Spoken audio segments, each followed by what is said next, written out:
রাহমাতুল্লাহি ওয়া বারাকাতুহু। আমি এখন যে কথাগুলো বলবো, আমার কথাগুলো কতটুকু ফায়দা দিবে, কতটুকু ভালো হবে, আদৌ কোনো কাজে আসবে কিনা আমি জানি না। বাট তারপরেও আমার ইমানি দায়িত্ব থেকে আমি কথাগুলো আপনাদেরকে পৌঁছিয়ে দেব ইনশাআল্লাহ।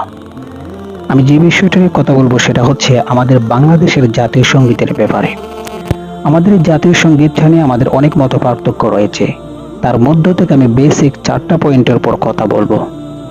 1, এই জাতীয় সঙ্গীতে বাদ্যযন্ত্র মিউজিক ফিট করা হয়েছে, যেটা সম্পূর্ণ ইসলামে হারাম, যেটা ইসলাম সম্পূর্ণ নিষিদ্ধ করেছে। 2, এই জাতীয় সঙ্গীতে রয়েছে অনেক শিরক। যেমন সেখানে বলা হয়েছে, চিরদিন তোমার আকাশ আমার বাতাস আমার প্রাণে বাজাই বাঁশি। আচ্ছা বলুন তো, আকাশ কি তোমার, বাতাস কি আমার? লিল্লাহি মুলকুস সামাওয়াতি ওয়াল আরদ, আসমান এবং জমিনে যা কিছু রয়েছে সবকিছুর মালিকানা হলো একমাত্র আল্লাহ।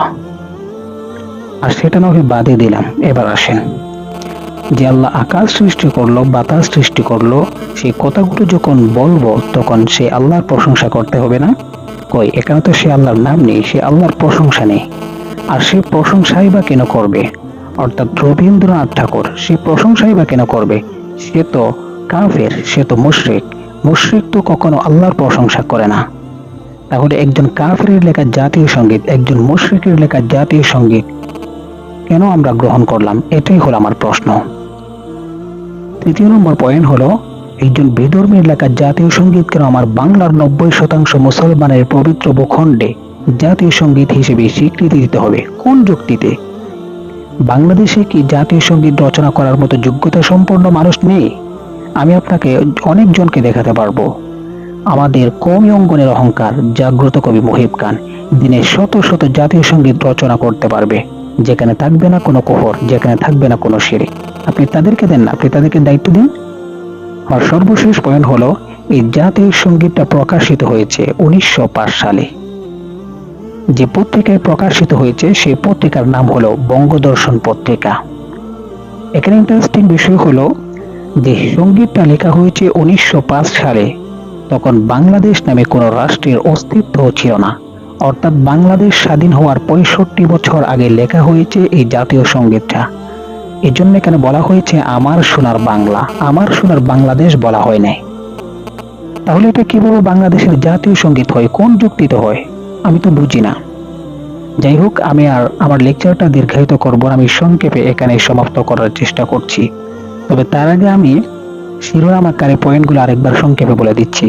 1, এই জাতীয় সঙ্গীতে বাদ্যযন্ত্র মিউজিক ফিট করা হয়েছে, যেটা ইসলামের সম্পূর্ণ হারাম।